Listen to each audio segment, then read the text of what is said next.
The Harbor Club was exactly the kind of restaurant my sister Isabella would choose for her engagement party: elegant, expensive, and designed to impress. Crystal chandeliers cast a warm glow over tables draped in crisp white linens, and the view of the city skyline through floor-to-ceiling windows was nothing short of spectacular. I sat at the far end of the long table, nursing a glass of wine and trying to blend into the background. 22 family members and close friends had gathered to celebrate Isabella's engagement to Trevor, our investment banker she'd been dating for 8 months. The conversation flowed around me like I wasn't even there. "Trevor's taking me to the Maldives for our honeymoon," Isabella gushed to our cousin Sarah. 3 weeks at that resort where celebrities stay. "It costs more per night than most people make in a month." "How exciting," Sarah responded. "And the wedding venue you chose is absolutely perfect. The Grandview Estate is so exclusive." "Only the best," Isabella said with a satisfied smile. "We're inviting 300 guests and the reception alone is costing us $150,000. But Trevor says we only get married once, so we might as well do it right." I took another sip of wine and tried to ignore the familiar sting of being overlooked. Isabella had always been the golden child, beautiful, successful, and somehow effortlessly good at getting everyone's attention. As kids, she was the one who got the lead in school plays while I worked backstage with the lighting crew. In high school, she was prom queen while I was in the computer lab building websites for local businesses. Now, at 26, she was a successful real estate agent driving a BMW and living in a downtown condo. I was 29, drove a modest sedan, and lived in a small apartment across town. At least that's what my family believed. "Maya," my mother's voice cut through my thoughts. "You've been awfully quiet tonight." All eyes turned to me and I felt my cheeks warm. Just enjoying listening to everyone's stories. "Speaking of stories," Isabella said, her voice taking on that particular edge I knew so well, "I have an announcement to make." She stood up, wine glass in hand, and waited for the table to quiet down. "First, I want to thank everyone for being here tonight. Trevor and I are so grateful to be surrounded by the people we love most." There was a murmur of appreciation around the table. "But I also want to address something that's been weighing on my heart," Isabella continued, her voice growing more serious. "Family loyalty is incredibly important to me, and I believe that the people in our lives should either support us or step aside." I felt a chill run down my spine. Where was this going? Unfortunately, not everyone at this table has been supportive of my relationship with Trevor or my success in general. Some people seem more interested in bringing others down than lifting them up. She looked directly at me. "Maya, I've tried to be patient with your attitude, but I can't ignore it anymore. The snide comments, the lack of enthusiasm for my achievements, the way you always seem to find fault with my choices." My mouth fell open. "Isabella, what are you talking about?" "Don't play innocent," she said coldly. "You've been jealous of me our entire lives and it's gotten worse since I got engaged. You can barely manage to congratulate me, and when you do it feels forced and fake." The entire table was staring at us now. I felt my face burning with embarrassment and confusion. "I never said anything negative about your engagement," I protested. "It's not what you say, it's what you don't say. It's your attitude, your energy. You bring negativity wherever you go." "Isabella, that's not fair," our Aunt Linda said gently. "No, Aunt Linda, I need to say this." Isabella's voice was getting louder. "I've worked hard for everything I have. My career, my relationship, my success. And I won't have someone in my life who can't be happy for me." She looked around the table, then back at me. "So I'm making this official. You're not family anymore. You're not welcome at my wedding, and after tonight, I don't want you in my life." The silence that followed was deafening. I could hear my own heartbeat, could feel every eye in the restaurant staring at our table. "Isabella," my father said quietly, "don't you think you're being a bit harsh?" "No, Dad. I'm being honest.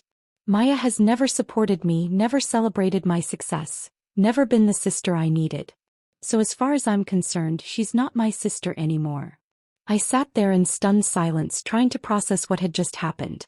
My own sister had just disowned me in front of our entire family, accusing me of jealousy and negativity I wasn't even aware I'd been displaying. "I think maybe you've had too much wine," I said quietly.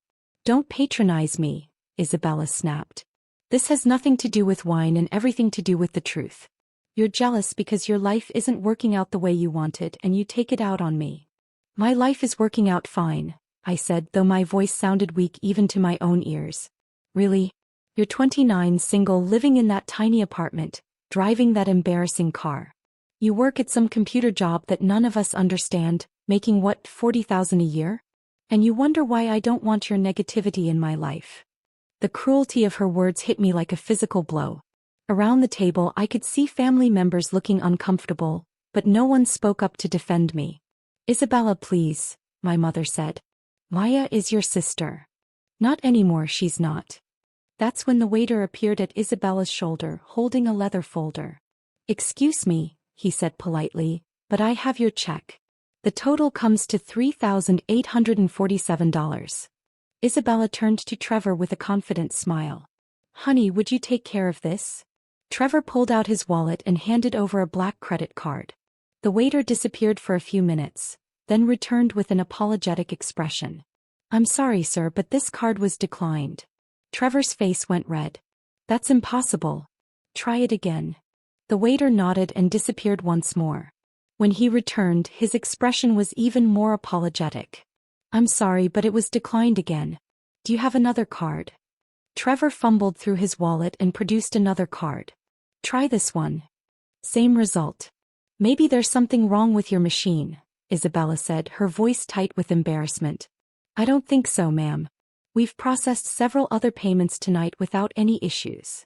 Trevor tried a third card. Declined. Dad, could you help us out?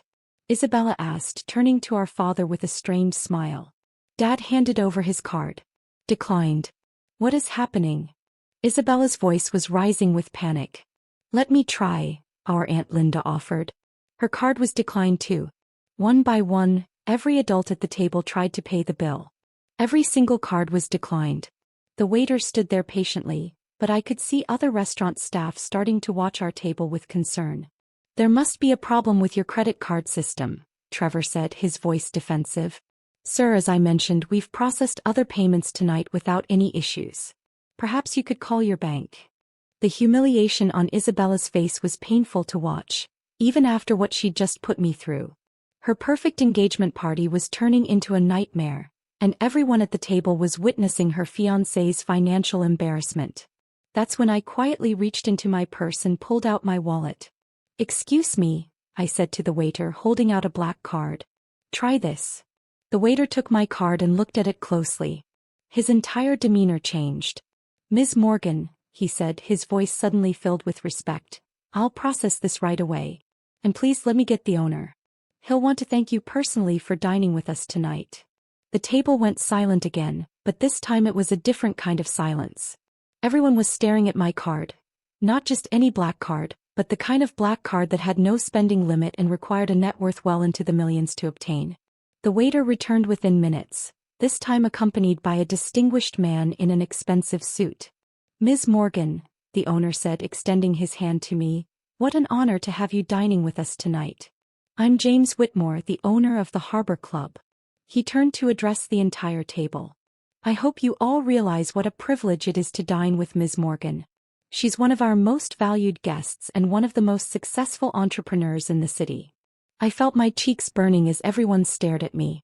In fact, Mr. Whitmore continued, Ms. Morgan's company, Digital Dynamics, just acquired 3 of the city's largest tech firms. The business community has been buzzing about it for weeks. Isabella's face had gone completely white. And of course, Mr. Whitmore added with a warm smile, as one of our platinum members, tonight's dinner is complimentary. Thank you for choosing the Harbor Club for your celebration. He shook my hand once more and left us sitting in stunned silence. The waiter placed my card back on the table in front of me, along with a receipt showing a 0 balance. Thank you, Ms. Morgan. Your usual table will be ready anytime you'd like to return. After he left, you could have heard a pin drop. Finally, Trevor cleared his throat. Maya, I had no idea you were. I mean, we didn't know about your business success.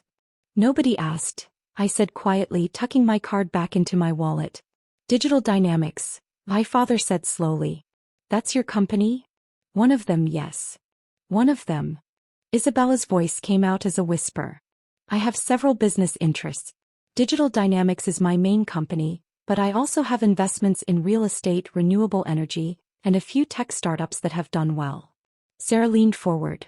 Maya, when you say, done well, last year's revenue across all my companies was about $340 million. The number hung in the air like smoke. $340 million? My mother repeated faintly. That's revenue, not profit. Profit was closer to $89 million. Isabella looked like she might faint. But you live in that small apartment, she said weakly. I own the building. I live in the penthouse, but I use the smaller unit as my home office when I need to focus without distractions. Your car is practical and reliable. I have other cars, but I don't see the point in flashy displays of wealth. Trevor was staring at me like I was a completely different person. Maya, the tech community has been talking about the digital dynamics acquisitions for months. You're a major player in the industry. I try to keep a low profile. But why didn't you tell us? My mother asked. I looked around the table at my family's faces, shocked, confused, and more than a little embarrassed. When would I have told you? Isabella just spent 10 minutes explaining why I don't belong in this family because I'm unsuccessful and jealous. You all seem to have very fixed ideas about who I am and what my life looks like. We had no idea, my father said quietly. That's because you never asked. You saw the modest apartment and the practical car and assumed you knew everything about my situation. Isabella finally found her voice. Maya, I'm so sorry. I had no idea about your business success. I feel terrible about what I said. You feel terrible because you found out I have money or because you realize you hurt your sister? She opened her mouth, then closed it again. Because if you only feel bad now that you know I'm wealthy, then you've just proven everything you accused me of. You've shown that your love is conditional on success and status. That's not true, she protested. Isn't it? 5 minutes ago I wasn't family anymore because you thought I was unsuccessful. Now you're apologizing because you found out I'm richer than your fiancé. The truth of that statement settled over the table like a heavy blanket.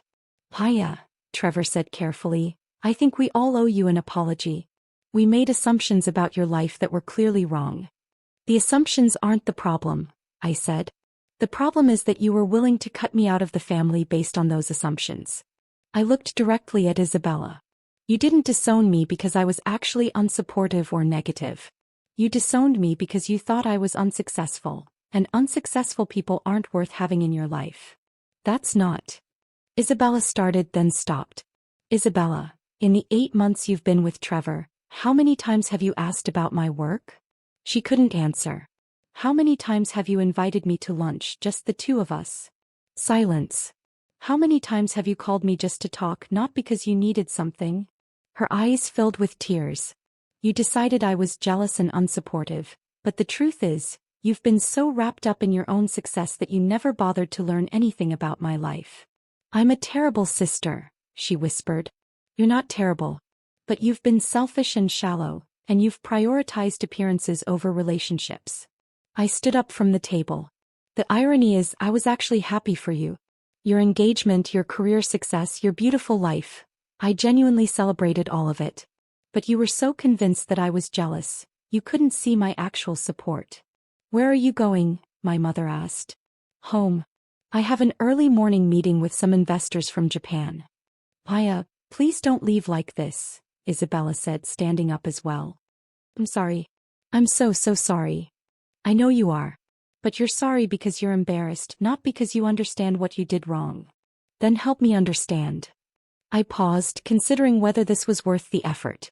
Isabella, you spent years building an image of me as the unsuccessful sister. It made you feel better about yourself to have someone to look down on. When I didn't fit neatly into that role, instead of questioning your assumptions, you decided I was the problem.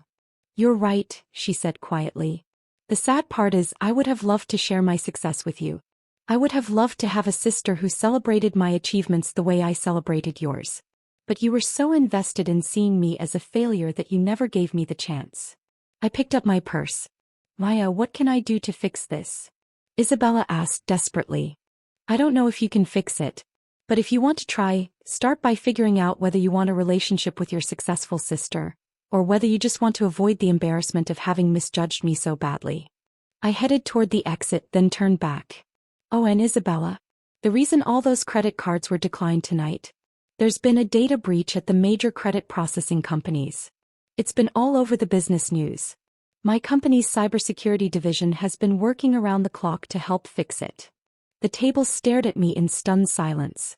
I would have mentioned it earlier, but nobody asked about my work. 3 days later, Isabella showed up at my real apartment, the penthouse she'd never seen. "How did you get my address?" I asked through the intercom.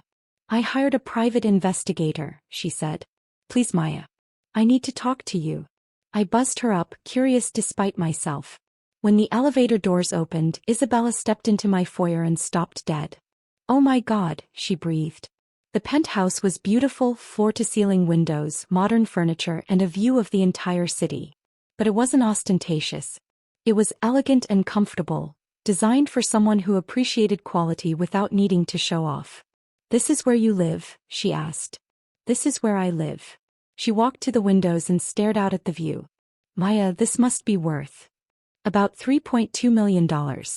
I bought it 3 years ago. Why didn't you tell me?" "Because you never asked where I lived. You saw me leaving from the smaller apartment and assumed that's where I lived." Isabella turned away from the window to face me.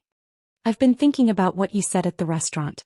About whether I want a relationship with my successful sister or just want to avoid embarrassment. And I want a relationship with my sister. The real you, not the version I created in my head." She sat down on my couch.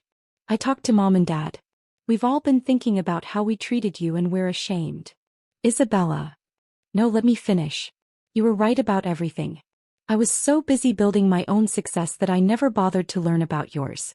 And worse than that, I think I unconsciously needed you to be unsuccessful so I could feel better about myself." I sat down across from her. "I've been asking myself why I was so quick to believe you were jealous," she continued. "And I realized it's because I was jealous of you." "Jealous of me? Why?" "Because you've always been genuinely happy for other people's success. Even mine. You never needed to put others down to feel good about yourself. That's a quality I've never had, and I think I resented you for it." I felt my anger starting to soften. "Also," Isabella said with a small smile, "I called Trevor off the engagement." "What? Why?" "Because when I told him I wanted to apologize to you and rebuild our relationship, he said I was overreacting.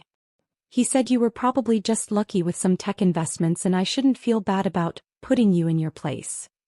I winced. Yeah. Turns out my fiancé is exactly the kind of shallow, status-obsessed person I was becoming. I realized that if I stayed with him, I'd never become the person I want to be.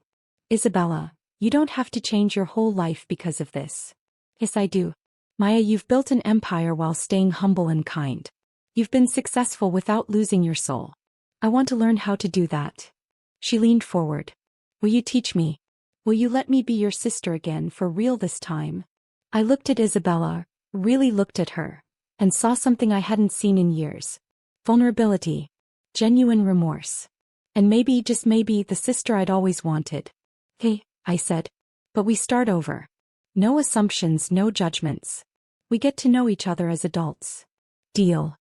And you have to promise me something. Anything. Next time you're planning a big celebration, ask me about my work first. Because I might have some ideas about venues." Isabella looked confused. "What do you mean?" I smiled. "I own the Harbor Club, Isabella. I bought it last year when Mr. Whitmore was looking to expand to other cities." Her jaw dropped. "You own the restaurant where my engagement party was?" "I own 17 restaurants across the city. The Harbor Club is just my favorite." Isabella started laughing. Really laughing for the first time since I'd known her as an adult. "Maya, my sister, the secret restaurant mogul. What else don't I know about you?" "Well," I said, settling back into my chair, "let me tell you about my renewable energy investments." For the next 4 hours we talked. Really talked. Isabella asked questions about my businesses, my goals, my challenges. I told her about the satisfaction of building something meaningful, the pressure of managing hundreds of employees, the excitement of seeing innovative ideas come to life. In return, she told me about the pressure she'd felt to constantly achieve, the fear that had driven her to put others down, and the loneliness of building a life focused more on image than substance. When she finally left that night, I felt something I hadn't felt in years. Hope that we could actually be sisters. 6 months later, Isabella joined my company as head of business development. She took a significant pay cut from her real estate job, but she said it was worth it to work on something meaningful. Plus, she told me on her first day, I finally get to brag about my sister's success instead of pretending it doesn't exist. And that night, for the first time in years, she called just to talk. No agenda. No favors to ask. Just two sisters finally getting to know each other. It was the best conversation we'd ever had.